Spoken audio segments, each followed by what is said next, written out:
Hey everyone, good evening. My name is Vishwadeep and I welcome you all on Unacademy Computer Science channel for Unlimited Learning.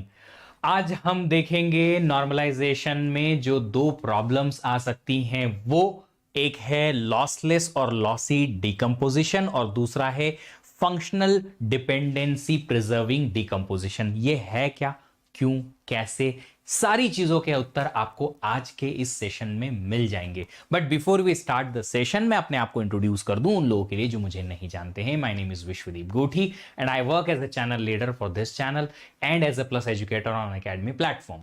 ये रहा मेरा profile. GATE computer science में मेरी rank, masters, 15+ years का teaching experience, और आप लोगों के हेल्प के लिए इस YouTube चैनल पे प्रेजेंट रहता हूं। आपको स्ट्रेटेजी बना के देता हूं, आपके लिए अच्छे प्लान्स बना के देता हूं, आपको सही गाइड करके देता हूं, कोशिश करता हूं कि आपका मेंटर बन पाऊं और कोशिश करता हूं कि आपको कंटेंट भी दे पाऊं। तो इट्स ऑल अबाउट कि आप लोग अगर उस कंटेंट को, उस गाइडेंस को सही कंज्यूम करेंगे तो आप भी एक उनमें से कहीं एक बन पाएंगे, जहां पे जो लोग आईआईटी या आईआईएससी या किसी बड़े कॉलेज में एडमिशन लेते हैं। One of the example is Ayub, जिनका मैं बहुत जल्दी इंटरव्यू लेने वाला हूं और आप लोगों को बताऊंगा एग्जैक्टली कि क्या, कैसे उस स्टूडेंट ने इस चैनल पे प्रोवाइड किए हुए सारे के सारे गाइडेंस को फॉलो किया और उसको आईआईएससी में एडमिशन मिला।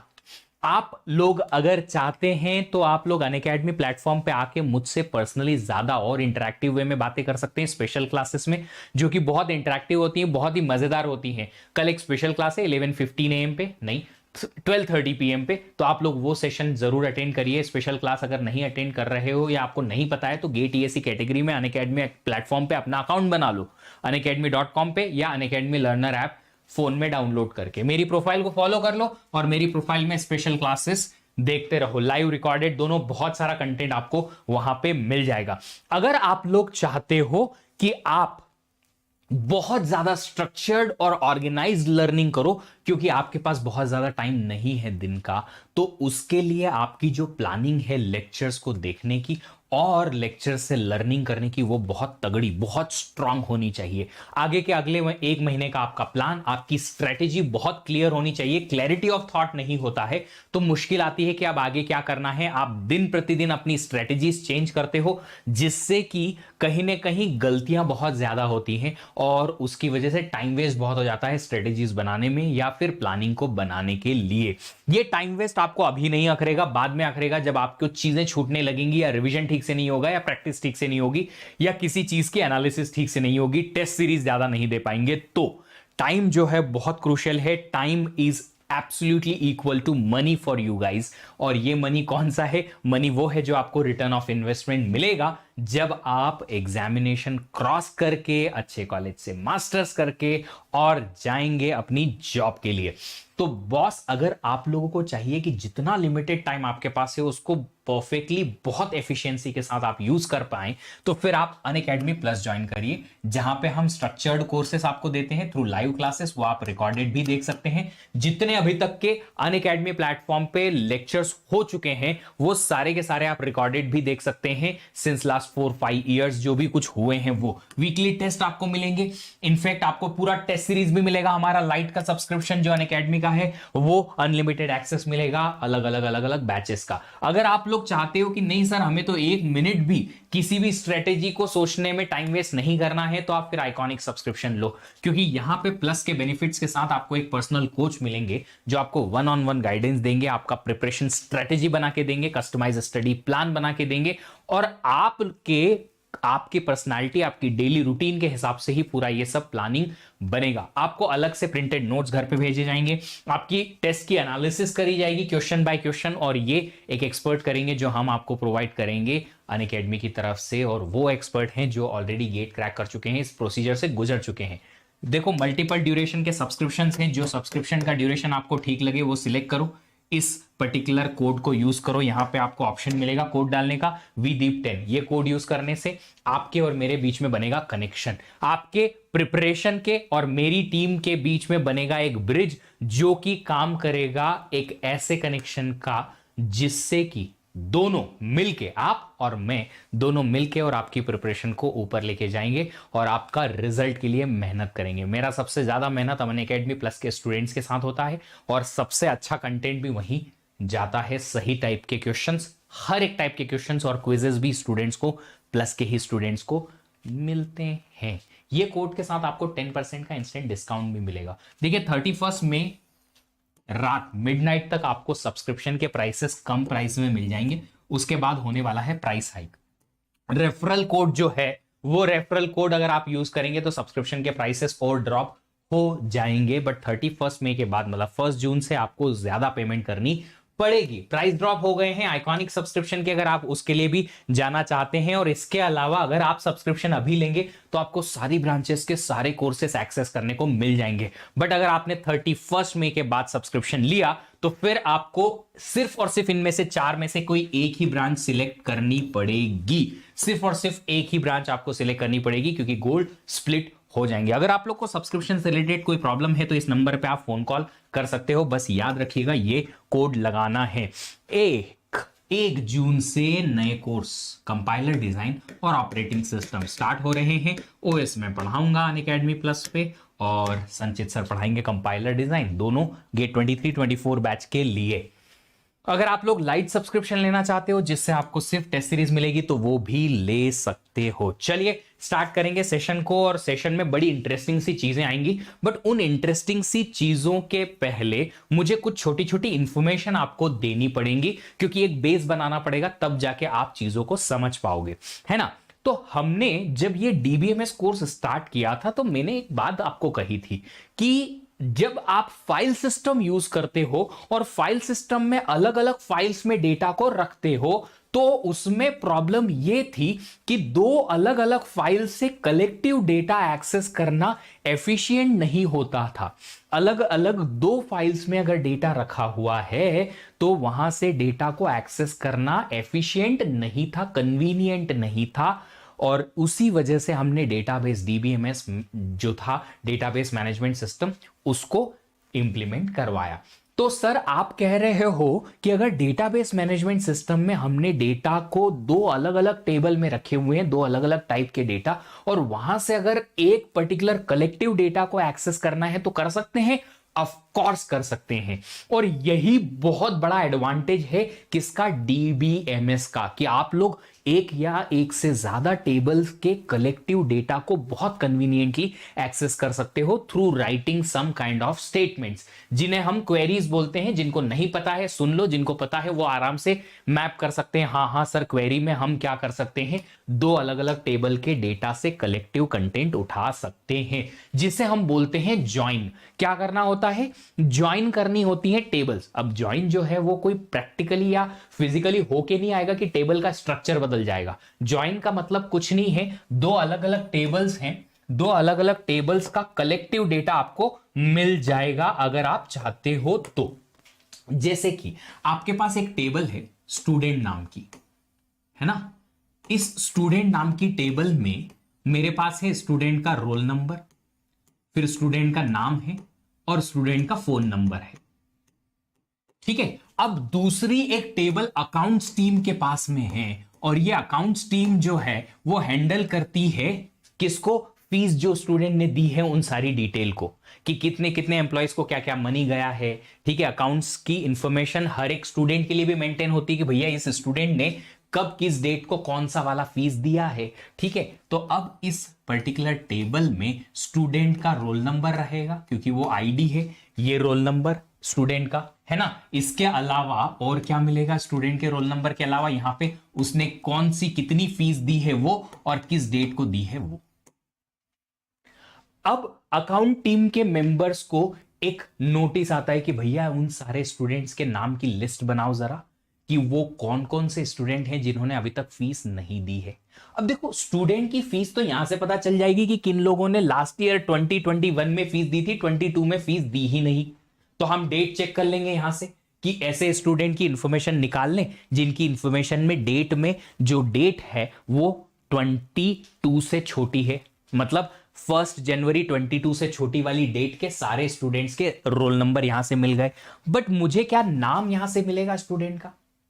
आप बताओ, अगर आप लोग इस बात को सुन पा रहे हैं क्या जो मैं कह रहा हूं, और जो समझ पा रहे हैं जो मैं कह रहा हूं, अब मैंने इस टेबल से इंफॉर्मेशन तो निकाल ली, हाँ, स्टेटमेंट लिख के कि वो सारे स्टूडेंट जिनने डेट जो है 2022 में फीस दी ही नहीं, 1 जनवरी 2022 से पहले जिन्होंने फीस डाली थी, उन सबके रोल नंबर निकाल के ले आओ। उन सबके रोल नंबर निकाल लिए, पर क्या यहां से नेम मिलेगा? नहीं, उस रोल नंबर के हिसाब से नाम यहां से मिलेगा। मतलब मुझे इंफॉर्मेशन अब चाहिए दो टेबल के कलेक्शन से, कि मेरे को यहां से वो सारे स्टूडेंट्स की इंफॉर्मेशन निकालनी है जिनकी फीस इस बारी नहीं है, जिनकी लास्ट पेड फीस जो है वो लास्ट टाइम की है 2021 की, और यहां से मिलेगा उनका नाम। तो क्या मुझे कोई ऐसा स्टेटमेंट या क्वेरी लिखनी पड़ेगी जिसमें ये दोनों टेबल का कॉम्बिनेशन का रिजल्ट मुझे मिले?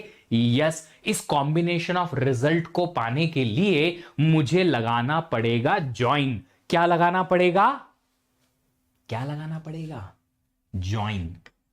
अब मल्टीपल टाइप के ज्वाइन होते हैं जो हम आने वाली क्लासेस में देखेंगे, बट आज हम दो टाइप के ज्वाइंस को थोड़ा सा डिटेल में देखेंगे, क्योंकि मैं चाहता हूं उसको समझाना आप लोगों को, क्योंकि उसका काम है आगे, है ना। तो दो टाइप के ज्वाइन हम आज इस सेशन में देखने वाले हैं। एक होता है कार्टेशियन प्रोडक्ट और दूसरा होता है नेचुरल ज्वाइन। ठीक है, कार्टेशियन प्रोडक्ट क्या होता है? कार्टेशियन प्रोडक्ट का मतलब है सारे कॉम्बिनेशंस, एक टेबल की हर एक रो का दूसरी टेबल की हर एक रो से कॉम्बिनेशन मेरे को दे दो। ठीक है, और नेचुरल ज्वाइन होता है, वो होता है combination which are only matching combination. अब ई का है, सर समझ नहीं आया, अरे हमने समझाया ही नहीं बबुआ, थोड़ा इंतजार करो। ई देखो, हम एग्जाम्पल से समझने की कोशिश करेंगे। हमारे पास एक टेबल है, लेट्स से ये है रिलेशन R1, ये है रिलेशन R2। रिलेशन R1 में दो एट्रीब्यूट्स हैं A और B, इसमें है हमारे पास B और C और उन सबकी अलग अलग वैल्यूज हैं। अब अगर हमने कहा कि कार्टेशियन प्रोडक्ट निकालना है ना, कार्टेशियन प्रोडक्ट निकालना है किसका? ये दो टेबल का, R1 और R2 का, तो इसे हम रिप्रेजेंट करते हैं क्रॉस से। कार्टेशियन प्रोडक्ट जो है उसको कैसे रिप्रेजेंट करते हैं? क्रॉस से। लिखेंगे R1 क्रॉस R2। अगर R1 क्रॉस R2 करना है तो ये रो का इस रो के साथ कॉम्बिनेशन, इसका इसके साथ, इसका इसके साथ, फिर सिमिलरली सेकेंड वाली रो का 1 2 3 और थर्ड वाली रो का 1 2 और 3। हमें कितनी रोज मिलेंगी टोटल? हमें रोज मिलेंगी 3 इंटू 3 9 रोज। कितनी मिलेंगी? 9। कितनी मिलेंगी रोज बेटा? 9। बट मेरे को ना अभी इसमें ज्यादा इंटरेस्ट है नहीं, इसमें ज्यादा इंटरेस्ट है नहीं।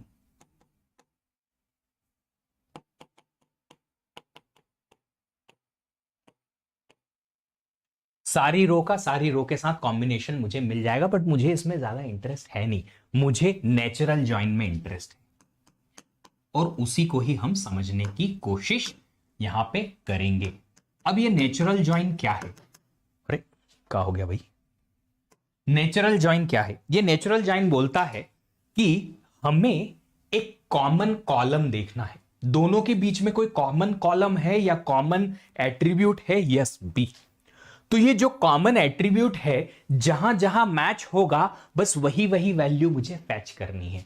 मतलब ये B1 जो इसकी वैल्यू है, जो इस B की वैल्यू B1 से मैच करेगा, तो इस पर्टिकुलर रो का इस पर्टिकुलर रो के साथ कॉम्बिनेशन मुझे चाहिए। इसका मतलब है कि अगर इसका नेचुरल ज्वाइन लूंगा मैं, तो मेरे पास सिर्फ 3 एट्रीब्यूट आएंगे A B C।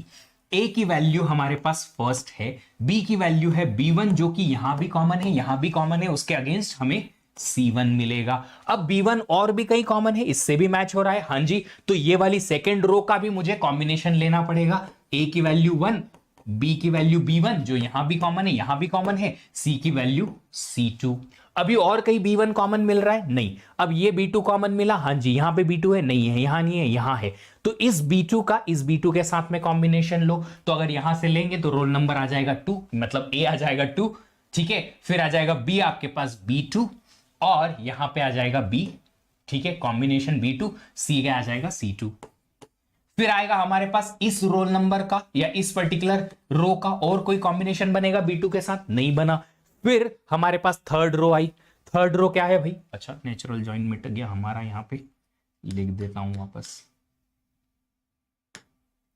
Third row क्या है, बी की वैल्यू भैया, थर्ड रो में बी की वैल्यू है B2, ये B2 से B2 कॉम्बिनेशन मैच हो गया, हाँ जी मैच हो गया। तो वहां पे A की वैल्यू है 3, B की वैल्यू कॉमन क्या है B2 और C की वैल्यू क्या है C2। तो इस तरीके से नेचुरल जॉइन हमें मिलेगा। नेचुरल जॉइन में हमें क्या करना है, एक एट्रीब्यूट हमें कॉमन लेना है, जो कॉमन एट्रीब्यूट है उनकी वैल्यू यहां और यहां जहां जहां मैच हो रही है, बस उस मैच के साथ में ही हमें क्या करना है, हमें कॉम्बिनेशन बनाने हैं। आई होप आप लोग समझ पा रहे हो। अगर समझ पा रहे हो तो मुझे बताते जाओ, ताकि हम फिर आगे बढ़ते जाएं और जो क्लैरिटी आप लोग को आ रही है उसका यूज करते जाएं। तो आपको ये नेचुरल जॉइन समझ में आया। अब आप बोलोगे सर नेचुरल जॉइन क्यों, नेचुरल जॉइन जो है वो आगे काम आएगा, ठीक है, आगे काम आएगा। अब नेचुरल जॉइन जो है ना, उसके लिए हमारे पास कम से कम एक एट्रीब्यूट जो है वो कॉमन होना चाहिए। यूजुअली एक ही होता है, एक से ज्यादा होते नहीं है। एक से ज्यादा एट्रीब्यूट को आप दो टेबल में रखोगे ही क्यों। ये थीम जो आपकी है ना, जो मैंने आपको कहा था कि आपके नॉर्मलाइजेशन का जो मेन मकसद होता है कि एक टेबल में एक ही थीम की एलिमेंट्स रहें, तो यूजुअली आपके पास एक ही थीम के वैल्यूज जो हैं एक टेबल में रहती हैं। तो ऐसा होता नहीं है प्रैक्टिकली, बट होगा। तो अगर दो एट्रीब्यूट्स आपके पास कॉमन है यहां भी और यहां भी, तो नेचुरल जॉइन फिर उनके दोनों के बेसिस पे हो सकता है, ठीक है। तो आपके पास क्या है, यहां पे जो भी कॉमन एट्रीब्यूट है, कॉमन एट्रीब्यूट की जो same to same similar value है उसका ही कॉम्बिनेशन आएगा। सिमिलर वैल्यू B1 B1 है तो उसका A और C आया, B1 B1 यहां मैच हुआ, उसका A और C आया। इस तरीके से आपने नेचुरल ज्वाइन किया, किसका, R1 और R2 का। अब नेचुरल ज्वाइन को रिप्रेजेंट करने का तरीका होता है इस तरीके से, क्रॉस और उसके कोंटे में ऐसे दो डंडे ऐसे करके, ऐसे रिप्रेजेंट करते हैं नेचुरल ज्वाइन को, ठीक है, इस रिलेशनल अलजेब्रा में, है ना। तो ये नेचुरल ज्वाइन आपको समझ में आया, हाँ जी। अब बात करते हैं हम इस चीज की कि ये क्या होता है लॉसी और लॉसलेस डीकंपोजिशन।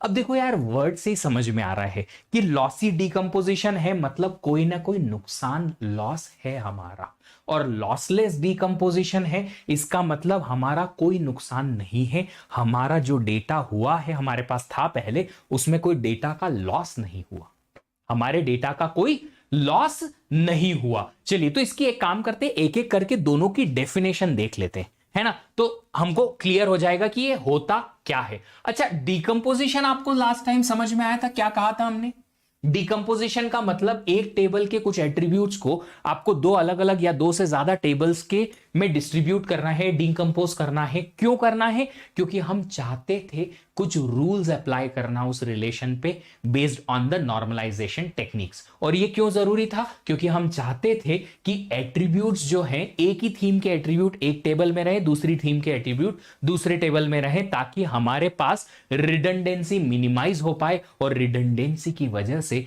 जो अपडेट अनॉमली होता है, इंसर्शन अनॉमली होता है, डिलीशन अनॉमली होता है, वो एलिमिनेट हो पाए। इतना हम ऑलरेडी देख चुके थे। अब देखो, डीकंपोजिशन किया तो वो डीकंपोजिशन क्या लॉसी है या लॉसलेस है, इसको पता करने का क्या होता है डेफिनेशन पहले देख लेते हैं। लॉसी वाला, लॉसी बोलता है कि आपने एक आर रिलेशन को n नंबर ऑफ रिलेशंस में डीकंपोज किया because of some reason, R1 R2 R3 R4 up to Rn। अगर ये डीकंपोजिशन लॉसी है, इसका मतलब है कि अगर आपने नेचुरल ज्वाइन लिया इन सब का, सारे डीकंपोजिशंस का नेचुरल ज्वाइन लिया R1 R2 R3 R4 up to Rn का, तो आपको वही सेम टू सेम डेटा नहीं मिला जो R में था। सेम टू सेम डेटा नहीं मिला, किसके, नेचुरल ज्वाइन से, सारे डीकंपोजिशन के नेचुरल ज्वाइन से। मतलब कि आपने रिलेशंस को, एक रिलेशन को मल्टीपल रिलेशंस में डिस्ट्रीब्यूट किया। अब यार, ये तो बहुत बेसिक सी बात नहीं हुई कि अगर आप एट्रीब्यूट अलग करोगे तो उनके बेसिस पे रोज भी अलग अलग जाएंगी, कुछ रोज इधर, कुछ डेटा इधर, कुछ डेटा इधर, है ना। अरे जाएगी कि नहीं जाएगी। सपोज आपके पास एक एट्रीब्यूट, एक आर रिलेशन है, इसमें 6 एट्रीब्यूट्स हैं, A B C D E F कोई। अब इन 6 एट्रीब्यूट के अलग अलग वैल्यूज हैं, है ना। मैंने कहा कि आर को आपने दो एट्रीब्यूट्स में या दो रिलेशंस में डिकम्पोज किया, R1 R2, इसमें ए बी सी डी है और इसमें ए ई एफ गया। तो अब अगर इसमें ए ई एफ गया तो कुछ ना कुछ तो डेटा यहां से मिसिंग होगा ना, कुछ रोज इधर आएंगी कुछ रोज इधर आएंगी। अब अगर इन दोनों का नेचुरल ज्वाइन किया मैंने और same to same exactly data मिल गया जो पहले आर में था, तो वो लॉसलेस, नहीं मिला तो लॉसी। बस यही यहां पे डेफिनेशन में लिखा है, एक बार देख लो जरा। देखो देखो अरे एग्जाम्पल दूंगा मैं, रुको तो सही। अरे एग्जाम्पल देंगे मैं, इतना दुदू दुदू करने का जरूरत नहीं है यहां पे। क्या कहा, डिकम्पोजिशन जो है वो अगर R1 R2 up to Rn में कर दिया और अगर उनका नेचुरल ज्वाइन किया हमने, ज्वाइन मतलब नेचुरल ज्वाइन, द ज्वाइन मतलब नेचुरल ज्वाइन, नेचुरल ज्वाइन किया तो क्या हुआ, अगर नेचुरल ज्वाइन करने पे same to same relation R नहीं मिला तो वो लॉस ही हो गया, कि कुछ ना कुछ कंटेंट हमारे पास में या तो एक्स्ट्रा आ गया या लॉस हो गया। हमारे पास कंटेंट एज इट इज नहीं मिला, कुछ एक्स्ट्रा इंफॉर्मेशन आ गई। जैसे कि एक एग्जांपल हमारे पास है, एक स्टूडेंट नाम का टेबल था जिसमें हमारे पास रोल नंबर थे, फिर स्टूडेंट का नाम था और डिपार्टमेंट था। अब दो रोल नंबर के एक सेम नेम के स्टूडेंट हो सकते हैं, ऑफ कोर्स यार, कितने ही आपके पास क्लास में सेम टू सेम नाम के स्टूडेंट होंगे, होंगे नहीं। तो दो रोल नंबर अलग अलग है, नाम सेम टू सेम है, दोनों के डिपार्टमेंट अलग है, एक सीएस डिपार्टमेंट का एक एआई डिपार्टमेंट का, है ना। अब किसी रीजन से आपने इसको डिस्ट्रीब्यूट कर दिया है, डिकम्पोज कर दिया है दो ऐसी टेबल्स में।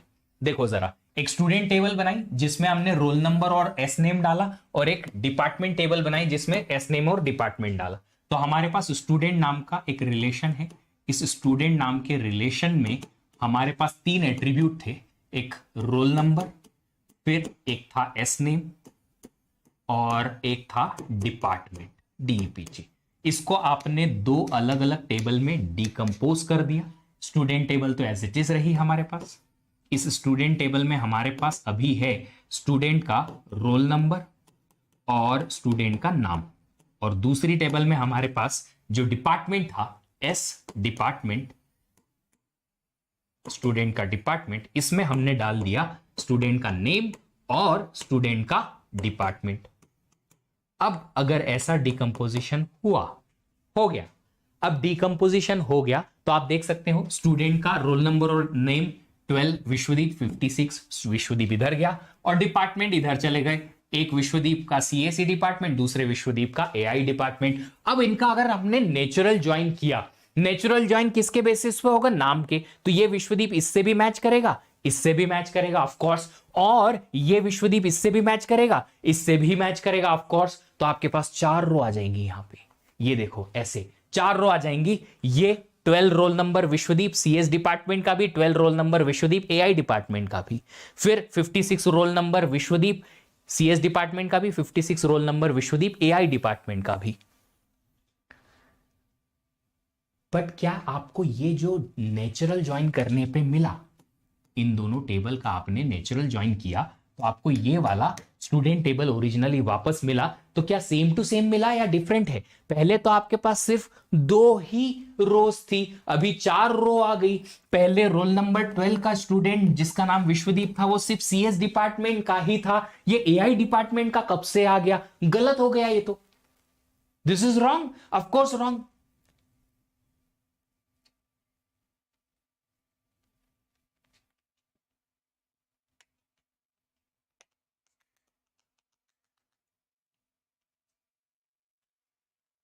है कि नहीं? रॉन्ग है ना ये? हाँ, अगर ये रॉन्ग है तो क्या ये लॉसलेस डिकम्पोजिशन हुआ? नहीं, ये लॉसी डिकम्पोजिशन था। आपके पास देखो जो डेटा आया वो ओरिजिनल डेटा से एक्स्ट्रा डेटा आ गया, जो हमारी जरूरत नहीं थी वो भी दे दिया इनने। ये देखो, एक 12 नंबर विश्वदीप जिसका सीएससी डिपार्टमेंट था, 56 roll number Vishwadeep AI department था। बस दो ही रोल नंबर के स्टूडेंट थे हमारे पास, वही दो स्टूडेंट थे, पर यहां पे 12 नंबर का एक और विश्वदीप बन गया जो एआई डिपार्टमेंट का हो गया। क्यों हुआ ऐसा? क्यों हुआ ऐसा? क्यों हुआ ऐसा? क्योंकि यहां पे नेचुरल ज्वाइन ने प्रॉब्लम क्रिएट कर दी। अब ये डिकम्पोजिशन जो था वो लॉसी हो गया। इसका एक और ये जो है, तो सर लॉसी में हमेशा ज्यादा रोज आएंगी? हाँ जी, लॉसी में ज्यादा रो आएंगी, और वही एग्जैक्टली मैंने यहां पे लिखा है। ओहो, नहीं लिखा मैंने, चलो कहीं तो लिखा होगा, ये रहा देखो। अगर लॉसी है डिकम्पोजिशन, तो यहां पे मैंने लिखा है कि अगर आपने R1 से लेके Rn जितने भी डिकम्पोजिशन किए हैं एक रिलेशन R के, उनका नेचुरल ज्वाइन किया, तो उनके नेचुरल ज्वाइन से जो भी आपको कंटेंट मिलेगा वो आपके पास ज्यादा ही होगा ओरिजिनल रिलेशन R से, और वो लॉसी डिकम्पोजिशन है क्योंकि उसमें ऐसी एक्स्ट्रा इंफॉर्मेशन है जो मेरे इस पर्टिकुलर कंटेंट को खराब कर रही है। खराब कर रही है इन द सेंस कि हमारा जो ओरिजिनल कंटेंट था वो हमें एज इट इज मिल नहीं पाया, हमारे पास डेटा लॉस हो जाएगा। देखो, डेटा लॉस का मतलब ये नहीं होता कि हमारे पास कुछ रो मिसिंग हो गई। डेटा लॉस का मतलब जो डेटा की ओरिजिनलिटी थी, कंटेंट था, उसकी इंफॉर्मेशन मिस हो गई। एक नया विश्वदीप क्रिएट कर दिया एआई डिपार्टमेंट में, जो कि होता ही नहीं है।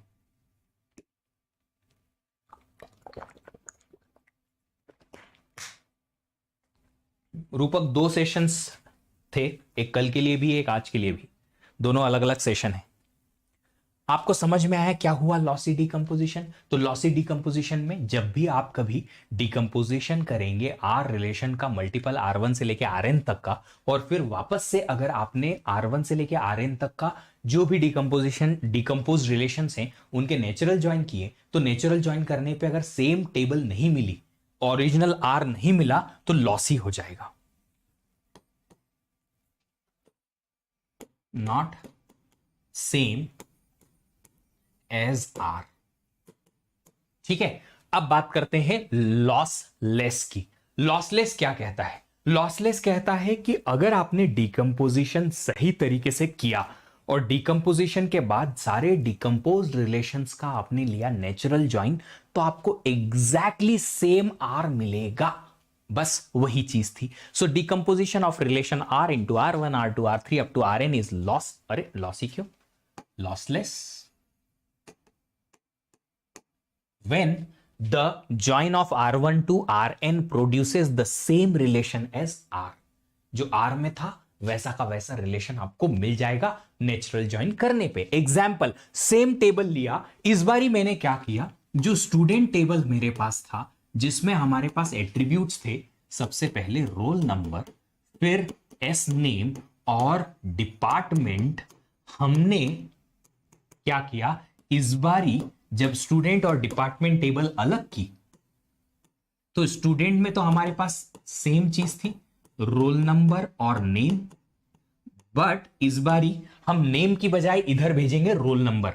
तो एस का जो डिपार्टमेंट है, स्टूडेंट का जो डिपार्टमेंट का एक डिकम्पोज्ड टेबल बनाया, इसमें हमने रोल नंबर भेज दिया और साथ में हमने डिपार्टमेंट तो भेजना ही है। ये देखो, इस बार हमने क्या किया, स्टूडेंट में हमारे पास वही रोल नंबर और स्टूडेंट का नाम है, इधर डिपार्टमेंट में हमने रोल नंबर के साथ डिपार्टमेंट डाला। अब अगर इनका नेचुरल ज्वाइन करोगे तो देखो, ये 12 से ये सिर्फ 12 मैच होगा, ये 56 से 56, तो 12 रोल नंबर आ जाएगा, मैच हुआ, उसका नाम विश्वदीप आ जाएगा, department CSC. 56 roll number match हुआ तो उसका नाम यहां से विश्वदीप आ गया, डिपार्टमेंट आ गया एआई। हमारे पास क्या होगा, हमारे पास जो टेबल बनेगा वो बनेगा same to same as are,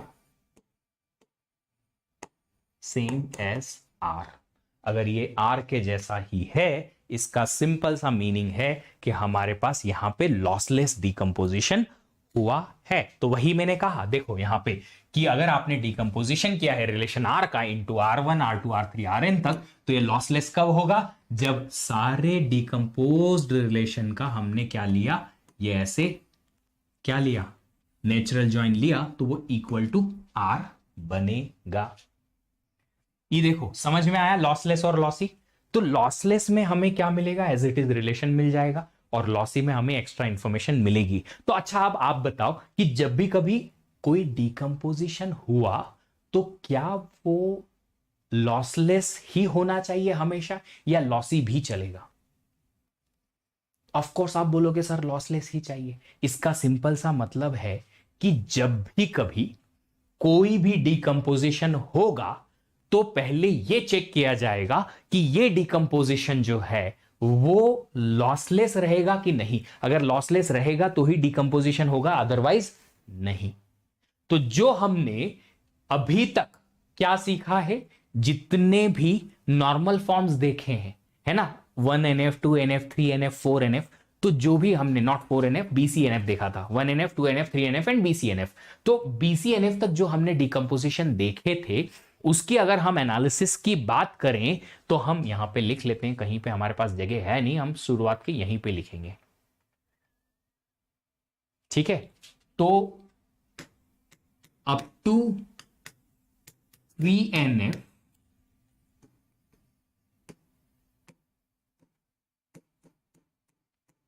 जितने भी डिकम्पोजिशंस होते हैं आर लॉसलेस, ये सारे लॉसलेस होते हैं।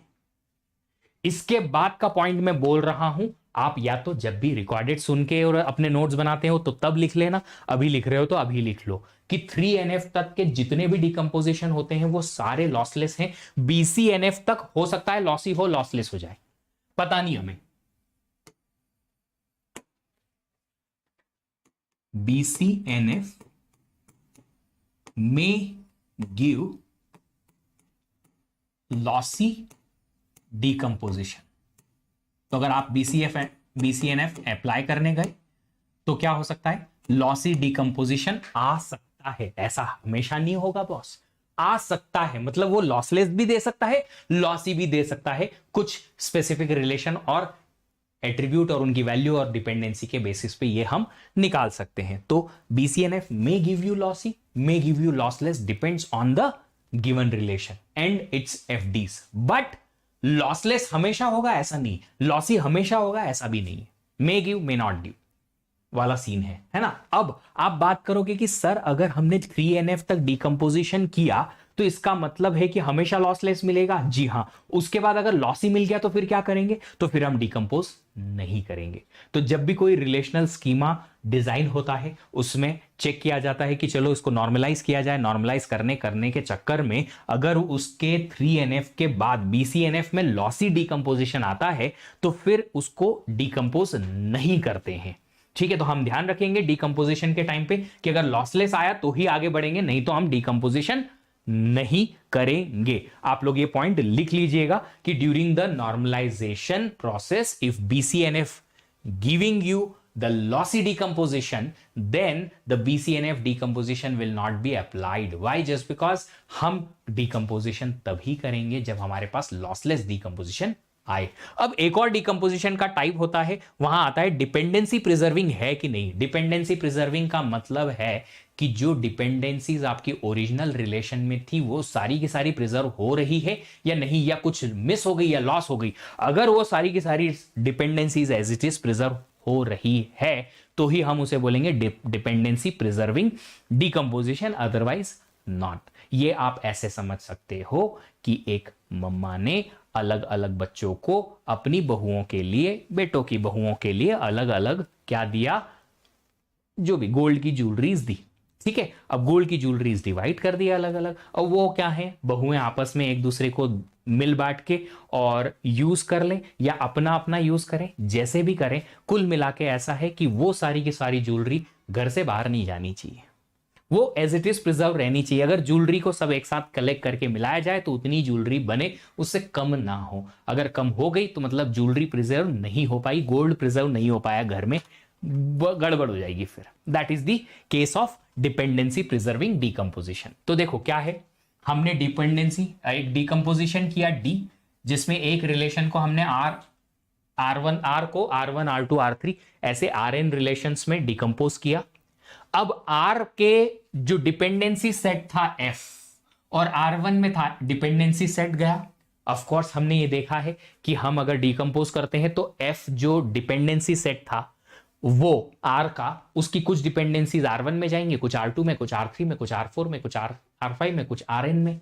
अगर उन सब का कलेक्शन कर लिया जाए, कलेक्शन मतलब यूनियन, उन सारी फंक्शनल डिपेंडेंसी का कलेक्शन कर लिया जाए हर एक रिलेशन से, तो वो जो फंक्शनल डिपेंडेंसीज का कलेक्शन और क्लोजर बनेगा वो हमारा F क्लोजर बनना चाहिए। मतलब फंक्शनल डिपेंडेंसीज का जो हमारे पास ओरिजिनल सेट था वो बनना चाहिए। अगर नहीं बना तो इसका मतलब है कि ये जो डिकम्पोजिशन है वो डिपेंडेंसी प्रिजर्विंग नहीं है।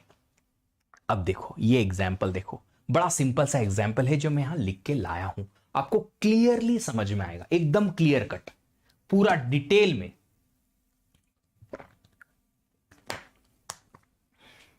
ठीक है, तो ये देखो एग्जाम्पल 1 है R1 R2, आर है ABCD, ठीक है, एफडीज है आपके पास AB से C और B से D। अब R को आपने दो दो अलग अलग इनमें डिकम्पोज किया, दो अलग रिलेशन में, R1 और R2। R1 में आए आपके पास ABC और R2 में आ गए आपके पास B एंड D।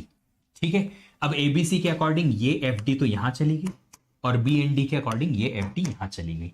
अब बताओ कि क्या आपके पास जो डिपेंडेंसीज हैं वो प्रिजर्व हुई? बताएं आप लोग, क्या डिपेंडेंसीज प्रिजर्व हुई? ये डिपेंडेंसी इधर चली गई, ये इधर चली गई, इन दोनों का अगर आप यूनियन लेंगे तो आपको क्या मिलेगा? ए बी से सी यहां मिल गई, बी से डी यहां मिल गई, दोनों की दोनों डिपेंडेंसीज एज इट इज हमारे पास वापस से मिल गई। अगर वापस से मिल गई तो क्या हमारे पास ये जो डिकम्पोजिशन हुआ है, ये डिकम्पोजिशन हमारा डिपेंडेंसी प्रिजर्विंग है? यस है सर, डिपेंडेंसी प्रिजर्विंग है, तो यस।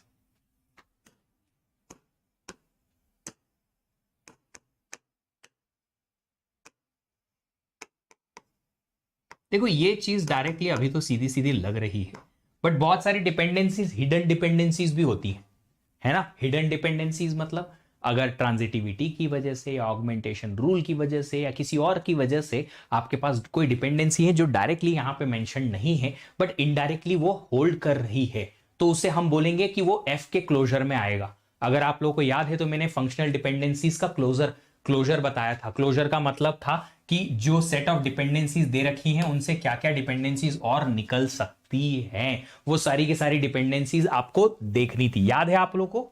अगर याद है तो मैंने कहा था आप लोगों को ये चीज, है ना, ये बताया था मैंने। तो अगर कोई हिडन डिपेंडेंसी है तो उन हिडन डिपेंडेंसी का भी हमारे पास यहां पे मेंशन हो सकता है कि यहां गिवन नहीं है पर यहां पे गिवन है, वो वापस वहां पे डायरेक्टली या इनडायरेक्टली हमें मिल जाएगी। चलो अब ये एक क्वेश्चन है आपके पास में, एक बार देखो जरा कि ये जो आपके पास डिपेंडेंसीज का सेट यहां पे दे रखा है वो डिपेंडेंसीज यहां पे प्रिजर्व हो पाएंगी कि नहीं हो पाएंगी? आप लोग चेक करो एक बार जरा। मैंने एक एग्जाम्पल यहां पे लिया है, आर एक रिलेशन है, चार एट्रीब्यूट्स हैं A B C D, functional dependencies हैं सारी, A B to C to D और डी टू ए। अब किस बेसिस पे डिकम्पोजिशन किया है इसको तुम साइड में रखो, पहले ये बताओ कि यहां पे जो दो डिकम्पोजिशंस हैं उन डिकम्पोजिशंस के बेसिस पे आप ये बताओ और एफडीज के बेसिस पे ये बताओ कि क्या डिपेंडेंसी प्रिजर्व हो रही है या नहीं।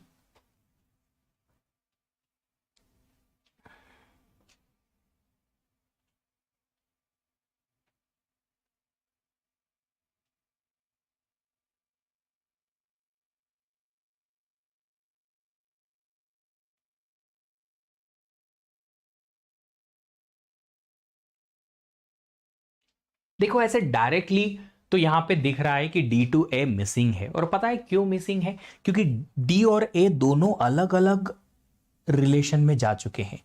ये डी जो है वो रिलेशन R2 पे गया, ए जो है वो रिलेशन R1 में गया।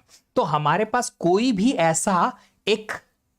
ऐसा कोई भी एफडी नहीं है जो इनको कहीं ना कहीं कुछ करके और कनेक्शन बना पाए।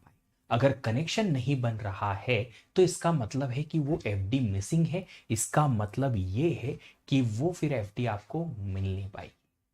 एक एग्जांपल मैं बताऊंगा, यहां पे D2A मिसिंग है, कुछ भी करके आप D2A नहीं डिराइव कर सकते क्योंकि D किसी और को डिराइव नहीं कर रहा कहीं भी, तो D से और कुछ डिराइव नहीं होगा। अगर आपके पास इन सेट की बात करें, अगर D से कुछ और डिराइव नहीं होगा तो A भी डिराइव नहीं हो सकता ऑफ कोर्स, तो D2A डिराइव नहीं हो पाएगा, डिपेंडेंसी प्रिजर्व नहीं हो पाई।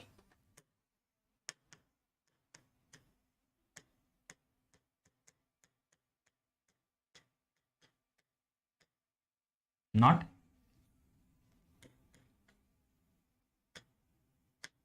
Preserve,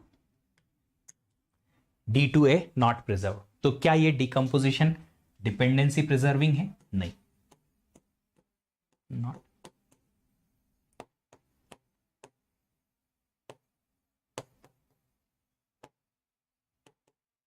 dependency preserve.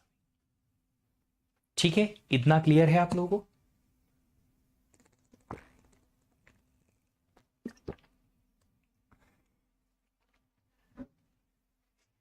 चलो, अब ये तो था बेसिक बेसिक हमारे एग्जाम्पल्स कि ये डिपेंडेंसी प्रिजर्विंग क्या होता है डिकम्पोजिशन, और लॉसलेस और लॉसी डिकम्पोजिशन क्या होता है। अब हम जब, ठीक है, अब जब हम अगर क्या करेंगे, अगर हम इनको और डिटेल में देखेंगे तो धीरे धीरे करके यहां से बहुत सारे छोटे छोटे पॉइंट्स निकल के आएंगे कि किसी क्वेश्चन में एफडीज ऐसी दे रखी है तो कैसे सॉल्व होगा, किसी क्वेश्चन में कहीं और तरीके से एफडी दे रखी है तो क्वेश्चन कैसे सॉल्व होगा। तो फिर इस टाइप की जो बारीक छोटी छोटी चीजें हैं उसको हम क्वेश्चन सॉल्व करके और समझने की कोशिश करेंगे और देखेंगे कि किस टाइप के क्वेश्चन यहां से आ सकते हैं। अब ये जो गेट के क्वेश्चंस हैं, ऑफ कोर्स गेट के कुछ क्वेश्चंस हैं जो हम अगर सॉल्व करेंगे तो हमें क्लैरिटी मिल जाएगी कि अच्छा इसमें ऐसा कुछ होगा और उसमें ऐसा कुछ होगा। कैसे ये हम क्लियर करेंगे, कैसे हम इन सारी चीजों को देखेंगे, उसके लिए हमें क्वेश्चन क्या करना पड़ेगा, क्वेश्चन जो है वो देखना पड़ेगा। अब किसी ने पूछा है कि ऑल डिकम्पोजिशन डिपेंडेंसी प्रिजर्विंग होनी चाहिए। देखिए हर्षित, ऑल डिकम्पोजिशन का मतलब क्या है यहां पे कि कुछ डिकम्पोजिशन डिपेंडेंसी प्रिजर्विंग है और कुछ ना हो, ऐसा थोड़ी होता है। यहां पे डिपेंडेंसी प्रिजर्विंग तभी हो पाएगा कोई एक डिकम्पोजिशन आर का मल्टीपल रिलेशंस में, जब सारे रिलेशंस के एफडीज जो हैं वो कंबाइंडली यूनियन होके और आर की एफडीज बनाए। जितनी एफडीज आर में थी वो सारी की सारी यहां पे कहीं ना कहीं होनी चाहिए। हो सकता है कि एक रिलेशन ऐसा हो जिसमें कोई एफडी गई ही नहीं, सारी की सारी एफडी जो आर की थी वो R1 R2 R4 R5 R6 up to Rn में चली गई, R3 में कोई एफडी नहीं गई। पॉसिबल है कि फंक्शनल डिपेंडेंसीज जो थी वो एक रिलेशन में गई ही नहीं, बट डिकम्पोजिशन तो हुआ। हाँ जी, सारी डिकम्पोजिशन के अलग अलग एफडीज भी अलग अलग डिस्ट्रीब्यूट हुई। हाँ जी, उन सबका कलेक्टिवली आप क्या बनाओ, कलेक्टिवली एक यूनियन बनाओ, फिर चेक करो कि वो यूनियन डिकम्पोजिशन जो या जो यूनियन बना है एफडीज का, वो यूनियन जो है वो ओरिजिनल फंक्शनल डिपेंडेंसी सारी की सारी देता है कि नहीं देता है। अगर नहीं दिया तो इसका मतलब वो डिपेंडेंसी प्रिजर्विंग नहीं है, अगर दे दिया तो वो डिपेंडेंसी प्रिजर्विंग है। सिंपल सी बात है। ठीक है, चलो अब वापस से आते हैं इस चीज पे कि ये जो हमने BCNF और 3NF देखे थे, इसमें डिपेंडेंसी प्रिजर्विंग का क्या केस बनेगा। एग्जैक्टली सेम बनेगा जो मैंने इसके लिए 3NF BCNF के लिए लॉसलेस लॉसी का बताया था कि अप टू 3NF क्या मिलेगा आपको, all decompositions are dependency preserving, all decompositions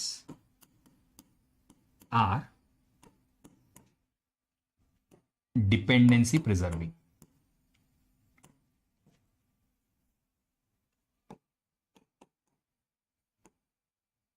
But BCNF का कोई गारंटी नहीं। BCNF may give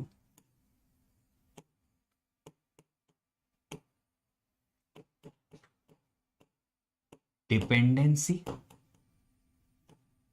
preserving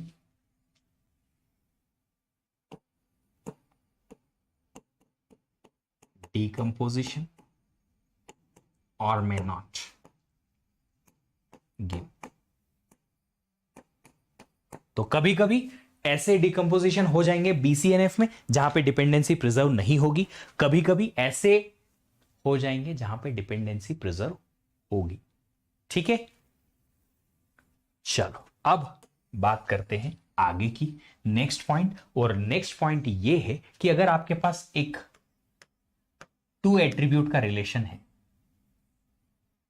सिर्फ 2 ही एट्रीब्यूट है, any relation with only 2 attributes, any relation with 2 attributes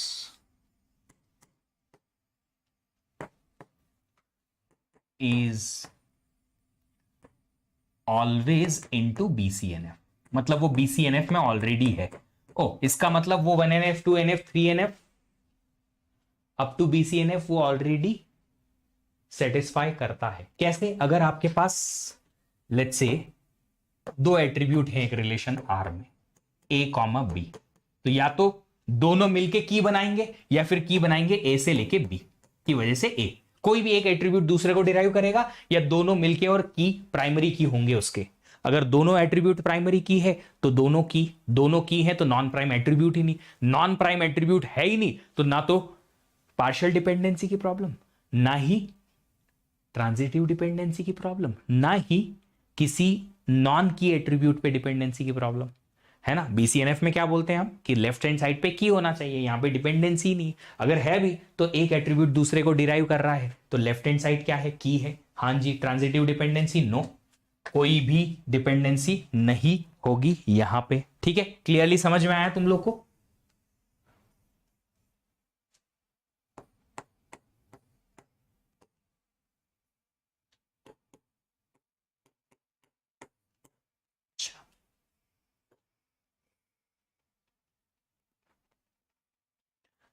अच्छा, तो डेटा स्ट्रक्चर का कोर्स मेरा जो है वो खत्म हो गया है ना। इसको मॉर्निंग मॉर्निंग ले रहे थे हम, तो कल डेटा स्ट्रक्चर के कुछ प्रैक्टिस क्वेश्चंस का सेशन है, कल मॉर्निंग में प्रैक्टिस क्वेश्चंस डेटा स्ट्रक्चर के।